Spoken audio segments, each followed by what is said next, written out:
So one of the things about corporate finance is it tends to be quite time pressured because people are usually working to deadlines. So you need a team that's really responsive. And of course, confidentiality is incredibly important because if you're looking at selling your business, do you necessarily want your staff to know until you actually get to the point where you're doing it?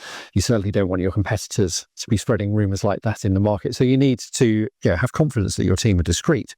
I think following on from that, Mark, where you started was around the time pressures. Often these transactions, your buyer or your investor has unlimited resource and can move very fast.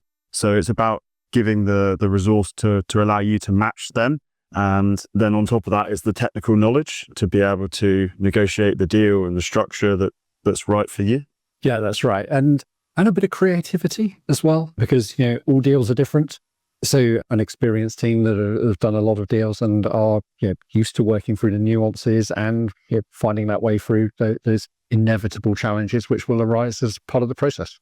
So I really think of corporate finance for any type of transaction we're doing as there's a role of three parts. There's of course the obvious technical knowledge and experience to be able to do this work.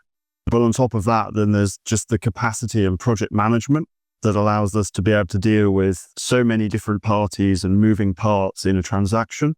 And then I think maybe the one that's more forgotten would be, and I say this a bit tongue in cheek, the almost therapist-like role, because ultimately you've got shareholders here going through a transaction that's quite life-changing. They've probably never done it before, and they'll probably never do it again. So just being there to navigate it for them as individuals is also really, really important. Yeah, I think you're absolutely right there. Because, any transaction at the end of the day, we're talking about shares, we're talking about money, but really it's the people who are behind it. Companies are made up of people and owner managers. It can be a life-changing thing for the person who's buying or selling. So, very important. Yeah.